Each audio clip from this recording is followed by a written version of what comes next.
Pathetic, a forgotten remnant, the man sneered in flawless French, loud enough for Celine to hear.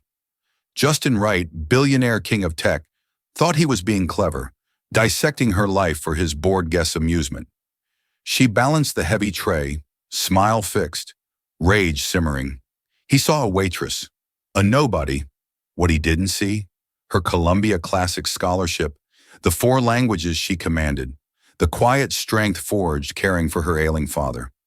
This wasn't just about bad service or a ruined evening. It was about dignity. A slow burn of injustice crackled in the air. They have no idea that her kindness is a silent weapon. Wright was about to learn a brutal lesson. Underestimate a ghost at your peril. Something wicked was about to unfold. He called her pathetic. He called her a forgotten remnant of a failed life. He had no idea the ghost he was mocking held the key to his own undoing, and that her reply would shatter his world in a way his billions never could. The scent of Level Falon was a complex symphony of contradictions. It smelled of old money and new ambition of truffles, shaved over handmade pasta of seared scallops, and the faint citrusy perfume of women who never had to look at a price tag. For Celine Vance, however, it smelled mostly of exhaustion. It was the scent of starched linen, industrial strength, dish soap, and the subtle metallic tang of anxiety that clung to the back of her throat. For 10 hours a day, 6 days a week, Selena was a ghost. She moved with unpracticed economy of motion through the tightly packed tables, her steps silent, her smile a carefully constructed mask of pleasant neutrality. She refilled water glasses before they were empty, cleared plates the moment a fork was laid to rest, and anticipated the needs of her patrons with a near psychic intuition. It was a skill born of desperation, honed by the relentless pressure of needing to make rent on her tiny 4th-floor walk up in a less than fashionable part of Brooklyn. Her hands, once destined to turn the fragile, ancient pages of Latin manuscripts, were now calloused from carrying heavy trays. Her mind, which had once danced with the philosophies of Seneca and the epic verses of Homer, was now a Rolodex of steak temperatures, wine pairings, and the subtle allergies of the city's elite. 4 years ago, Selena had been the star of Columbia University's classics department. She had a full scholarship, a mind that professors called incandescent, and a future that seemed paved with the prestige of academia. She spoke 4 languages, including the lyrical French she'd perfected during a summer abroad in Aix-en-Provence, a trip that now felt like a dream from another life. Then the phone call came. Her father, a kind gentleman who had run a small, independent bookstore his entire life, had suffered a massive stroke. The bookstore, already struggling against the tide of online giants, went under. The medical bills piled up into a mountain of debt, so vast it blotted out the sun. Celine, without a second thought, had dropped out of her final year to care for him and to earn. The only job she could get that paid quickly and in cash tips was waitressing. The irony was a bitter pill she swallowed every morning when she tied the crisp black apron around her waist. The apron felt heavier than any academic robe ever could. Tonight was a Tuesday, typically a slower evening, but a chill in the late autumn air had driven the wealthy indoors. The restaurant was buzzing with the low hum of conversation and the clinking of expensive crystal. Celine moved through it all, a silent observer of a world she once brushed against but could no longer enter. She saw the casual cruelty, the thoughtless dismissals, the entitlement that wealth seemed to breed in some. She also saw moments of kindness, a shared laugh, a genuine thank you that felt like a ray of light in the dim, opulent room. Her section was overseen by Monsieur Dubois, the restaurant's manager. He was a stern, impeccably dressed man from Lyon, whose standards were as high as his cheekbones. He rarely smiled, but he was fair, and Celine respected him for it. He valued her efficiency and her unflappable calm qualities she had in abundance. At 8:15 p.m., the front doors opened, and a palpable shift occurred in the atmosphere. It was as if a cold front had moved in. Every head from the busboys to the patrons turned almost imperceptibly towards the entrance. Justin Wright had arrived. Selena had heard the name, of course. Who hadn't? Wright was the founder and CEO of Ethel Red Technologies, a man who had clawed his way from a rough neighborhood in Queens to the absolute pinnacle of the tech world. His story was legendary, a modern myth of grit and genius. But those who had met him told a different story. one of a man whose ascent had burned away every trace of empathy, leaving behind a cold, brilliant, and deeply arrogant core. He was known for his brutal business tactics and his even more brutal tongue. He was not a tall man, but he carried himself with an aura of immense power that made him seem to tower over everyone. He was dressed in a bespoke suit of charcoal gray that probably cost more than Celine's entire student debt. His face was sharp with intelligent, restless eyes that scanned the room, not with appreciation, but with assessment, as if he were calculating the value of every object and every person in it. With him was a younger man, Leo Vance. No relation to Celine. A cruel twist of fate, she noted internally, one of Wright's top lieutenants. Leo was a sycophant of the highest order, his expression a mixture of admiration and terror. Laughing a little too loudly at Wright's non-existent jokes, Mugis rushed to the front, his professional composure for once tinged with a hint of nervousness. "Mr. Wright, a pleasure. Your usual table is ready." Wright didn't acknowledge him. His eyes swept the room and landed with a flicker of irritation on a table near the window. "No, I want that one." "Of course, sir," Dubois said, gesturing for a busboy to hurriedly clear and reset the requested table. As fate would have it, the table he had chosen was in Celine's section. A knot of dread tightened in her stomach. She smoothed her apron, took a deep breath, and reminded herself of the mantra that got her through every shift. "You are invisible. You are professional. This is temporary." But as Justin Wright settled into the chair, and his cold, calculating eyes flickered over her for a brief, dismissive moment, she had a chilling premonition that tonight her invisibility cloak was about to fail her completely. Justin Wright did not sit at a table. He occupied it. It was a subtle distinction, but one that Celine, a keen observer of human behavior, noted instantly. He spread his presence across the small space like an impeding army, placing his phone, a sleek, unreleased ETH prototype face down with a sharp, definitive click. He didn't look at the menu. He knew what he wanted, and he expected the world to know it too. Leo, his young associate, sat opposite him, perched on the edge of his seat, as if ready to spring into action at a moment's notice. He was a study in anxious energy, his eyes darting from his boss to the other patrons, seemingly cataloging every glance sent their way. Celine approached the table, her notepad in hand, her face set in the polite, neutral mask she wore for every customer. "Good evening, gentlemen. My name is Celine, and I'll be taking care of you tonight. Can I start you with some water? Perhaps a drink from the bar?" Wright didn't look at her. He was swiping through something on his watch, his brow furrowed in concentration. "Voss still and a bottle of the 98 Pattis." "Don't bother showing it to me. Just open it. The 98 Pattis." Celine's mind did a quick calculation. It was one of the most expensive wines on their list, a bottle that cost more than 3 months of her rent. "An excellent choice, sir," she said, her voice even. Leo, eager to contribute, added quickly, "And a Macallan 25 for me." "Neat." "Of course," Celine said, making a note. She turned to leave, but Wright's voice, sharp and cold, as shattered ice, stopped her. "And the specials," he commanded, still not looking up from his watch. "Recite them." It was a test. She knew it instantly. He wasn't interested. He was checking for competence for any flaw in the service he was paying a premium for. She took a steadying breath and began. "Tonight our chef is pleased to offer a pan-seared foie gras with a fig and balsamic reduction to start. For the main course, we have a DOA sole filet, tableside served with Harrods Verts, and a lemon caper butter sauce, as well as a dry-aged coat deer for 2 with truffle palm puree." She delivered the lines flawlessly, her pronunciation perfect, her cadence smooth. She had memorized them hours ago, along with the specific origin of the figs and the aging process of the beef. For a brief moment, a flicker of surprise registered in Leo's eyes. Wright, however, finally looked up, his gaze sweeping over her, not as a person, but as a piece of machinery that was, for the moment, functioning correctly. "Fine. We'll start with 2 of the foie gras. I'll have the New York strip rare. Tell the chef if it's cooked a second over. I'll send it back to his station personally." "And for you, sir?" Celine asked, turning to Leo. "I'll have the same. Rare is good." "Great," Leo stammered, nodding enthusiastically. Very good, sir, Celine said, collecting the menus. As she turned to walk away, she heard Wright mutter to Leo just loud enough for her to hear.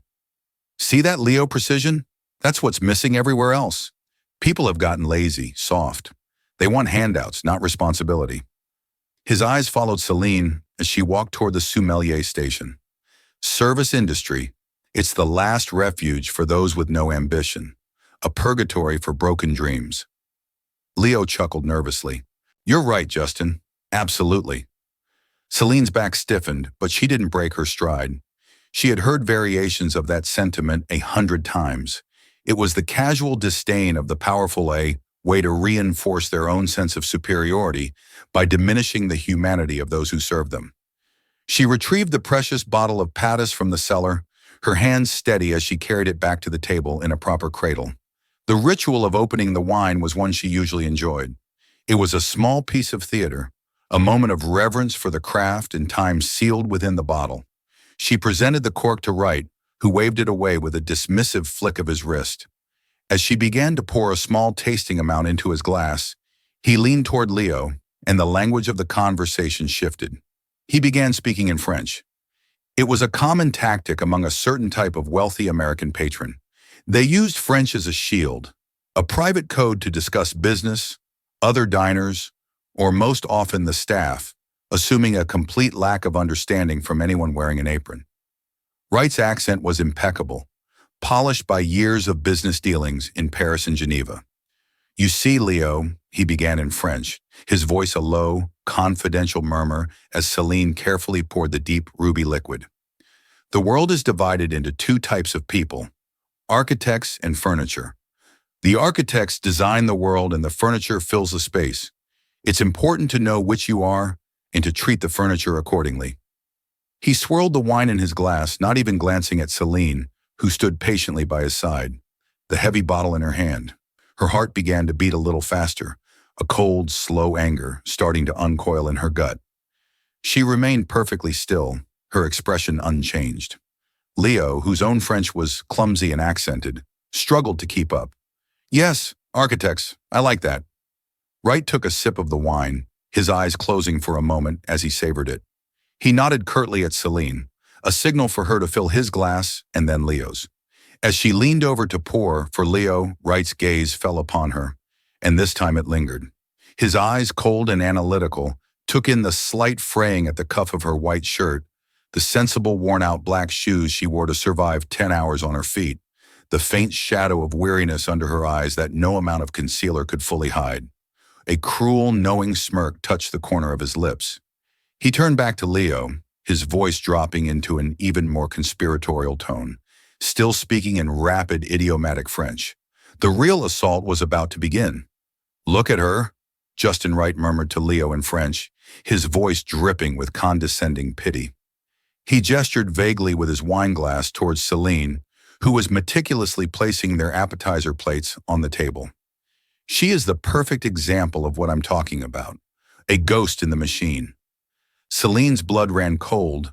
She kept her hands steady, her movements precise, her eyes focused on the task of aligning the silverware perfectly. Inside a storm was raging. Every word he spoke was a perfectly aimed dart, and she could feel them landing one by one. Leo, emboldened by the wine, and his boss's confidence, leaned in. She seems efficient enough, he offered, trying to sound discerning. Efficiency is the virtue of the drone, Wright scoffed, swirling his Patronus. I'm not talking about her function. I'm talking about her essence. Look at her eyes. There's nothing there. It's the look of someone who had a dream. Once a small, pathetic little dream, and then had to watch it die. Maybe she wanted to be an artist or a singer. Now she carries plates of food for men like us. Celine placed the last plate down and took a half step back, assuming the professional at attention posture required of her. She was supposed to be invisible, a silent servant, but she was a captive audience to her own vivisection. Her shoes, Wright, continued his voice, laced with a theatrical sadness that was more insulting than outright anger. You can always tell their story by their shoes. Those are shoes of defeat, worn out from walking away from every opportunity, from pacing in a cage of mediocrity. I'd wager she takes the subway home every night to a tiny sad apartment, eats leftovers standing over the sink, and falls asleep to the sound of her neighbors fighting. It was so eerily close to the truth that a lump formed in Celine's throat. The worn-out Dr. Shaw's shoes were the only ones that could get her through the night without her feet bleeding. The long subway ride was her only chance to read a stolen 15 minutes with a worn paperback of Marcus Aurelius she kept in her bag. The leftovers were a reality of her budget. He wasn't just being cruel. He was painting a portrait of her life with the casual, arrogant brush strokes of a man who had never known a day of real struggle. Leo, now fully committed to the role of the cruel court jester, let out a small, sycophantic laugh. A sad apartment for a sad girl. The word sad hit Celine harder than pathetic. Pathetic was a judgment of her circumstance. Sad was a judgment of her soul. She felt a flush of heat rise up her neck, a burning humiliation. He was stripping her of her dignity, piece by piece, right in front of her, using a language he assumed was a fortress. But for Celine, it wasn't a fortress. It was a window. And through it, she was seeing the true ugly nature of Justin Wright's own soul. He didn't just want to be rich. He needed to believe that those who weren't rich were fundamentally lesser beings. His wealth wasn't just a comfort. It was a validation of his own superiority, a shield against the fear that underneath it all, he was just that kid from Queens, terrified of being insignificant. Wright leaned back, savoring his cruelty as much as his wine. He took a bite of his foie gras and gestured at Celine again. This is the natural order of things, Leo. The strong, the intelligent, the ambitious. We rise. It's a law of nature, and the rest they exist to serve, to facilitate our lives. It's not cruel. It's just equilibrium. She has found her level. Her purpose is to pour our wine, and she will be forgotten the moment we walk out that door. He paused, then delivered the final, most cutting blow, looking directly at her but seeing only the uniform, the furniture. What a waste of a life, utterly forgettable. The words hung in the air between the two men, unheard by anyone else in the restaurant. Or so they thought. For Celine, the sound was deafening. Every sacrifice she had made for her father, every dream she had put on hold, every exhausting shift she had endured with grace, he had taken all of it and twisted it into a narrative of failure and insignificance. The mask of the professional waitress was beginning to crack. A single hot tear pricked the corner of her eye, and she fought it back with a ferocity she didn't know she possessed. She would not cry. She would not give him the satisfaction. Her father had taught her that true poverty wasn't a lack of money, but a lack of dignity, and she would not let this man steal hers. She straightened her spine, which felt like lifting 1,000 B of lead. She had fulfilled her immediate duty. The appetizers were served. The wine was poured. According to the rules of her job, she should retreat now, melt back into the shadows, until she was needed again. But the ghost had heard everything, and the forgotten woman was about to remind Justin Wright that some people, no matter how humbly dressed, are anything but forgettable. The accumulated knowledge of ancient worlds, the quiet strength forged in personal tragedy, and the righteous anger of a soul wrongly judged were coalescing within her. She took a slow, deliberate breath. The time for silence was over. Celine did not move. She remained standing by the table, a silent statue in a black apron. The quiet stillness from her, where there should have been a retreat, was the first thing that seemed to pierce Justin Wright's bubble of arrogance. He glanced up at her, a flicker of annoyance in his eyes as if a piece of furniture had suddenly developed a fault. "Is there a problem?" he asked, his tone sharp. He spoke in English now, the switch a clear indication that the private conversation was over, and he was once again addressing a servant. Selina met his gaze. Her own eyes, which he had so cruelly dismissed as empty, were now blazing with a quiet, intense fire. For the first time all evening, he was truly looking at her, and he seemed momentarily taken back by the force of the intelligence he saw there. She didn't look defeated. She looked formidable. Her voice, when she finally spoke, was not loud, but it cut through the ambient noise of the restaurant with crystalline clarity. It was low, steady, and devoid of any accent. It was the voice of a scholar. "No, Mr. Wright," she began, speaking in flawless, articulate English. "There is no problem, but I feel compelled to offer a response to the philosophical assessment you just shared with your colleague." A stunned silence fell over the table. Leo's jaw literally dropped, his face paling as he shot a terrified look at his boss. Justin Wright's smirk vanished, replaced by a mask of cold, dangerous disbelief. His knuckles were white where he gripped his wine glass. The idea that she had understood their entire conversation in French was a possibility so remote he hadn't even considered it.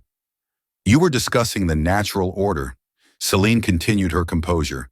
Absolute, the architects and the furniture, the strong and the weak.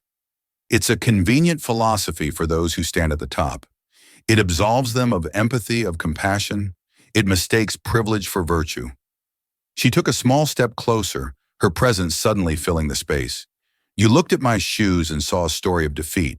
What you failed to see is the story of a daughter who walks 10 blocks from the subway to a hospital every single morning before her shift and every single night after to sit with her father who is recovering from a battle you cannot possibly imagine. These shoes have walked a path of love and duty. I assure you they are not defeated. Wright was speechless. His face, usually a controlled mask of power, was now a canvas of raw, exposed fury and humiliation. He was being lectured by his waitress in his favorite restaurant in front of his subordinate. Celine then directed her calm, unwavering gaze directly into his eyes. You spoke of ambition and of wasted lives. There is a quote from a man who had far more power than you will ever have. A Roman emperor who truly was an architect of the world. His name was Marcus Aurelius. She paused, letting the name hang in the air. She could see a flicker of recognition in Wright's eyes. He was a man who prized intelligence, and he knew he was being drawn into a battle on a field he wasn't prepared for. In his mentations, Celine said, her voice resonating with the quiet authority of someone who had spent years studying the text, not just Googling quotes for a power presentation. He wrote, "The best revenge is to be unlike him who performed the injury." She let the words sink in.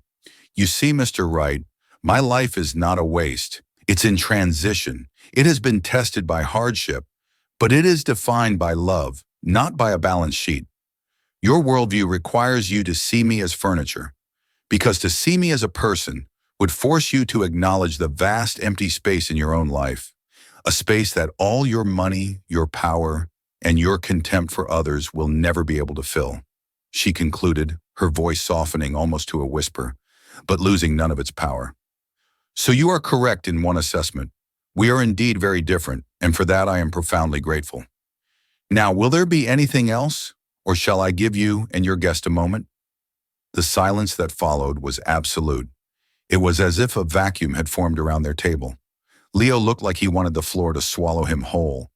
Other nearby diners who had caught the shift in tone were now staring openly, sensing a drama unfolding. Justin Wright, the titan of technology, the man who could eviscerate corporate rivals with a single sentence, sat utterly, completely, and humiliatingly silent. He had been so sure of his superiority, so insulated by his wealth and the sycophants who surrounded him. He had used his intellect and his command of language as weapons to belittle a person he considered beneath him. And that person, a waitress in worn-out shoes, had just taken those very same tools, intellect, language, and philosophy, and dismantled his entire existence in less than 2 minutes. She hadn't yelled. She hadn't cried. She had simply held up a mirror, and the reflection he saw in it was ugly, small, and pathetic. He opened his mouth, then closed it again. For the first time in decades, Justin Wright had absolutely nothing to say. He had been left utterly speechless. The spell of silence was broken by the scrape of a chair. Justin Wright pushed himself back from the table, his face a thunderous mask of rage. The public humiliation was a poison coursing through his veins. His eyes burning with a cold fire darted around, noticing the curious stares from adjacent tables. He was a man who lived his life in the public eye, carefully curating an image of untouchable power. That image now lay in shards at his feet. "Get your manager," he snarled at Celine, his voice a low, dangerous growl. He had found his voice, and it was filled with venom. "Now!" Leo, looking ashen, fumbled with his napkin. "Justin, maybe we should just quiet." Wright snapped, cutting him off without a glance. His entire focus was on Celine, a predator zeroing in on its prey. Celine met his glare without flinching. "Of course, sir," she said, her tone perfectly level. She turned with a calm dignity that seemed to infuriate him even further, and walked toward the manager's station, where Monsieur Dubois was already heading their way, his face a mixture of concern and alarm. "Is there a problem with the service, Mr. Wright?" Dubois asked, his voice betraying a slight tremor. He knew Wright's reputation. A complaint from him could mean a lost job. "A problem?" Wright laughed, a harsh, humorless sound. "Your waitress has just insulted me and my guest. She is insubordinate, insolent, and I want her fired. Not at the end of her shift. I want her gone from this restaurant now. I want to watch her walk out the door." Dubois looked from Wright's furious face to Celine's composed one. He was a shrewd man who had managed high-end restaurants for 20 years. He had seen this kind of power play before. He also knew Selena. He knew her to be the most professional, diligent, and respectful member of his staff. "Celine," he said, turning to her, his expression unreadable. "What happened?" Before Celine could speak, Wright interjected. "What happened is that I was having a private conversation, and this eavesdropper decided to insert herself. It's a grotesque violation of a patron's privacy." Celine finally spoke, her voice calm and factual. "Mr. Wright and his guest were having a conversation in French. They were discussing me in a deeply personal and insulting manner. I understood them and I responded." Dubois' eyebrows shot up. He looked at Wright, then back at Celine. A flicker of something understanding, perhaps even respect, passed through his eyes. He had hired Celine in part because her resume, though sparse on restaurant experience, listed fluency in 4 languages. He'd considered it a useful skill for their international clientele.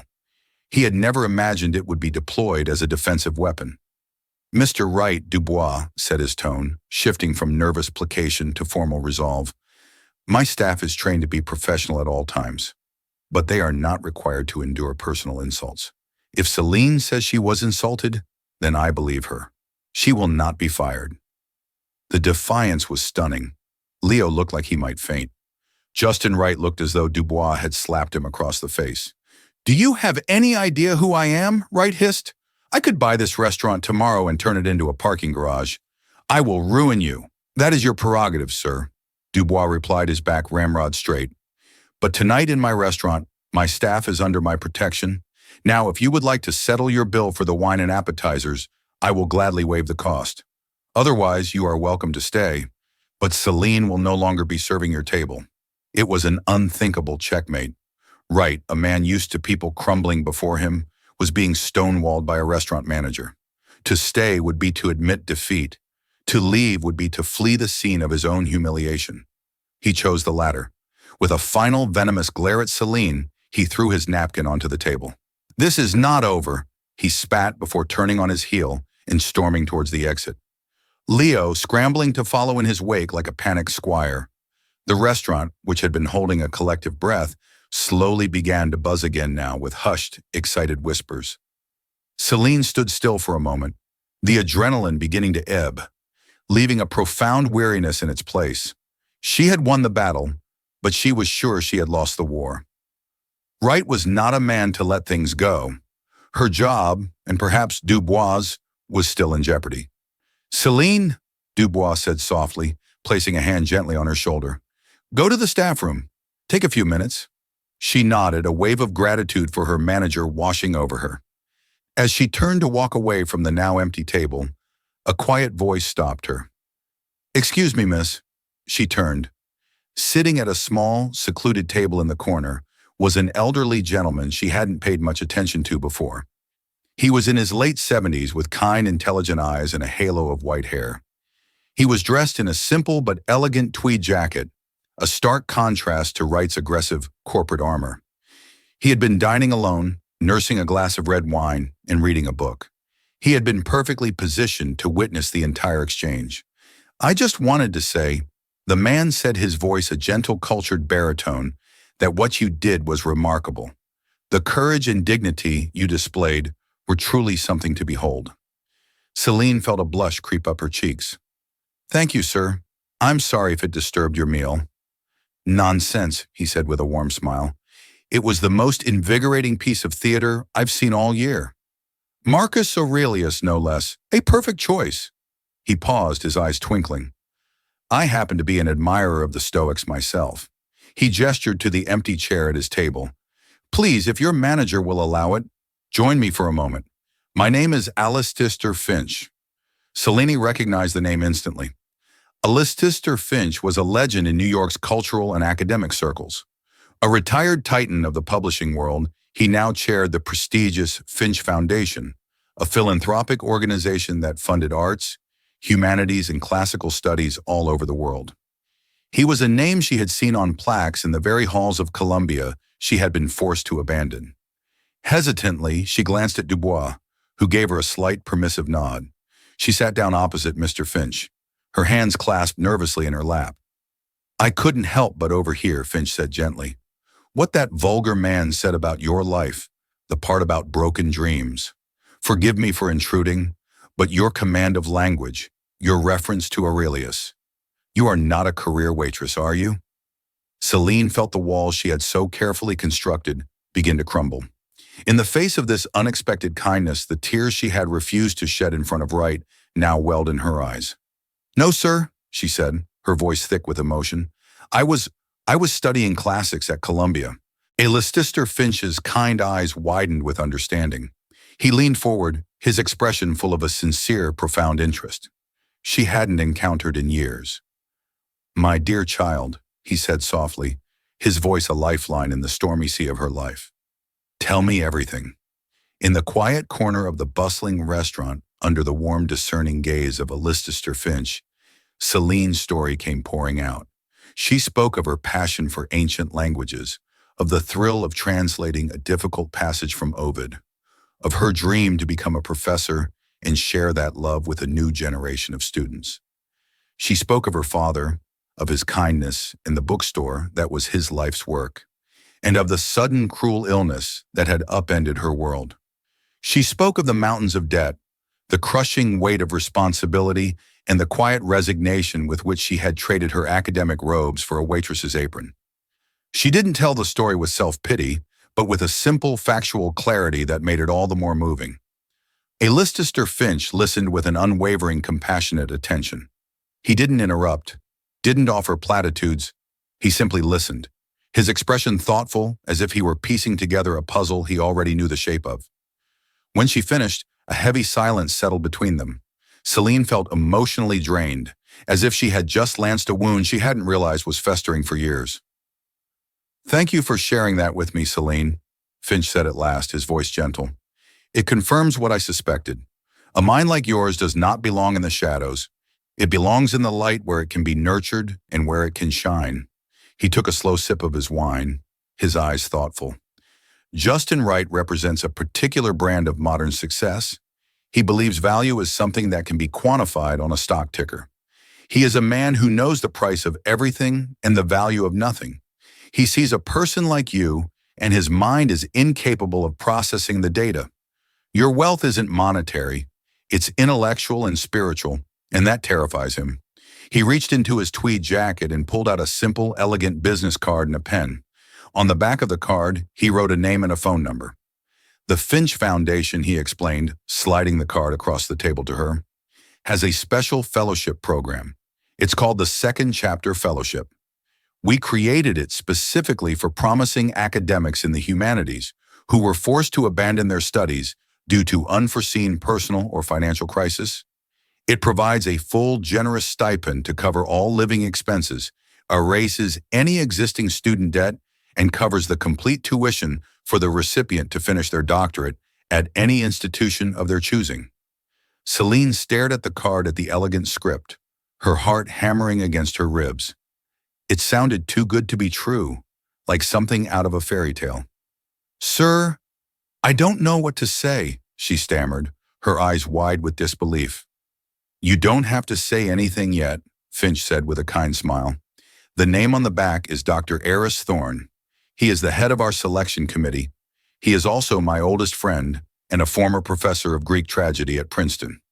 I will be calling him first thing in the morning to tell him I have found our next fellow. The formal application process is rigorous, but consider this a rather explosive letter of recommendation. He paused, his gaze serious. This is not charity. Celine, my foundation is in the business of investing, just like Mr. Wright. But we invest in a different kind of asset. We invest in human potential. From what I have witnessed tonight, your intellect, your resilience, your profound grace under fire, I have no doubt that you will be one of the finest investments we have ever made. Tears streamed down Celine's face now, but they were not tears of humiliation or sadness. They were tears of overwhelming, cathartic relief. It was the breaking of a dam of hopelessness she hadn't even known was there. The future, which for 4 years had been a dark, narrow tunnel with no end in sight, suddenly burst open into a landscape of infinite possibility. The next 2 weeks were a blur. Celine met with Dr. Thorne, a brilliant, booming man who was just as kind as Alistair Finch. She submitted her transcripts, her unfinished dissertation proposal on Stoic influence in late Roman poetry, and letters from her stunned but overjoyed former professors at Columbia. As Finch had predicted, the process was a formality. She was accepted. The day she received the official letter, she walked into Louis Fallon, not in her uniform but in her own clothes. She found Mr. Dubois in his office doing paperwork. She placed a simple, handwritten resignation letter on his desk. "I can work for another 2 weeks, of course," she said. Dubois read the letter, then looked up at her, a rare, genuine smile gracing his lips. He had heard whispers of what happened after she spoke with the old man in the corner. "That will not be necessary, Celine. Consider tonight your last shift. We will be fine, and I suspect you have more important things to do." He stood up and extended his hand. "I want to thank you. You reminded me of something I had perhaps started to forget, that dignity is not for sale." Celine shook his hand, her heart full of gratitude. "And thank you, sir, for standing up for me." "It was my honor," he said simply. As Celine walked out of the restaurant for the last time, the heavy weight of the apron she had worn for 4 years finally lifted from her shoulders. She stepped out into the crisp autumn evening, took a deep breath of the city air, and for the first time in a very long time, she looked up at the stars and allowed herself to dream again. Her life was no longer in transition, a new chapter. Her second chapter was about to begin. A year can be a lifetime. It can be a chasm separating one reality from another. And for Celine Vance, the chasm was as wide as the Atlantic. She stood within the celestial grandeur of the New York Public Library's Ader Hall, a place she had once only visited as a student, with a backpack full of books and a heart full of distant dreams. Tonight she was not a visitor, but an honored guest. The air thick with the scent of old paper leather bindings and the delicate perfume of blooming leaves was an elixir she drank in with every breath. A string quartet played Vivaldi from a mezzanine, the notes echoing off the impossibly high vatted ceilings and sweeping across the polished marble floors where the city's cultural heart beat. This was the annual Finch Foundation Gala, a universe away from the clatter and grease of Leto Filon. Celine was no longer clad in a starched black apron, but in a midnight blue gown that flowed like liquid silk. It was a simple, unadorned dress, yet on her it looked like couture. The transformation, however, was far more than sartorial. The past year, funded by the Foundation's second chapter fellowship, had been a renaissance of the soul. She had not merely returned to her studies. She had attacked them with the ferocity of a starved person at a banquet. Her master's thesis, a radical reevaluation of Seneca's influence on early Christian ethics, had been published in a prestigious academic journal. She had presented a paper at a colloquium in Cambridge, England, holding her own with scholars twice her age. She was now a doctoral candidate at Columbia, and her professors no longer spoke of her potential, but of her inevitable contribution to the field. The weariness that had once haunted her eyes was gone, replaced by a vibrant, focused light. She was not merely surviving, she was incandescently alive. "You see," Alistair Finch said, appearing at her elbow with 2 glasses of champagne, his eyes twinkling with paternal pride, "I told you we were making a sound investment." Celine smiled, a genuine, easy expression that reached her eyes. "Alistair, if it weren't for you, I'd likely be debating the merits of still versus sparkling with a hedge fund manager right now. And you'd no doubt win the debate," he chuckled. "But this is a far better use of your talents." As she was conversing with a visiting professor from Oxford about the subtle politics of the late Roman Republic, a sudden chill cut through the warmth of the hall. It was a familiar coldness, a drop in atmospheric pressure she recognized in her very bones. Her gaze lifted and swept across the room. And then she saw him, Justin Wright. He was holding court near a massive marble archway, impeccably dressed, a glass of champagne held like a weapon. He was speaking with a city councilman, gesturing with an air of proprietary ownership at the new wing of the library, the ETH Technologies Digital Archive. It was a monument to his ego, an attempt to etch his name into the hallowed halls of culture, a desperate bid to launder his reputation with philanthropic gold. For a heartbeat, Celine's breath caught in her throat. A ghost of the terrified waitress she had been flickered within her. Then it was gone, extinguished by the steady, confident flame of the woman she had become. She felt no fear, no anger. What she felt, to her surprise, was a profound and distant pity, as if, sensing her gaze, Wright's eyes lifted and scanned the crowd. They passed over her dismissive, then snapped back. A frown creased his brow. It was the look of a man seeing a confounding piece of data his mind could not process. The confusion morphed into disbelief, then into a pale, tight-lipped horror. He recognized her. The furniture was at the architect's ball. Alistair Finch had seen it too. He placed a gentle, steadying hand on Celine's arm. "Well," he murmured, his voice a low thrum of amusement and steel, "it seems the barbarian is at the gates of Rome. Shall we grant him an audience?" Celine met Alistair's gaze and gave a single resolute nod. This was not a confrontation she would seek, but it was not one she would run from. Together they began to walk across the vast marble floor. Their movement was unhurried, graceful, and deliberate. A strange quiet fell in their immediate path, as if the other guests sensed an impending collision of worlds. The sound of her heels and his polished Oxfords clicked in a steady rhythm, a countdown to a reckoning, a year in the making. The councilman, a portly man with a politician's practiced smile, saw Finch approaching and immediately brightened, turning away from Wright. "Alistair, a magnificent evening, truly spectacular, and this must be the brilliant young scholar everyone is talking about." "Indeed it is," Finch said, his voice smooth as velvet, but with an edge that could cut glass. He positioned himself so that he and Celine stood together, a unified front. "Councilman, allow me to introduce Celine Vance. Her recent work on the transmission of Stoic texts is already being considered foundational. Celine, you may already know Mr. Justin Wright." The introduction was a masterpiece of social warfare. It elevated Celine while completely sidelining Wright, reducing him to an afterthought in a conversation he had been dominating moments before. Wright was trapped in a nightmare of his own making. His face was a mask of strangled rage and profound humiliation. The councilman looked back and forth between them, sensing a history he couldn't comprehend. "Oh, wonderful. You two are acquainted." Justin Wright opened his mouth, but no sound came out. What could he say? "Yes, I once psychologically tortured this woman in French for sport while she was serving me wine." He looked at Celine, truly seeing her for the first time, the poise, the intelligence, the gown, the context. She was not just a person, she was a power, an equal in this arena, and he had no idea how to fight on this terrain.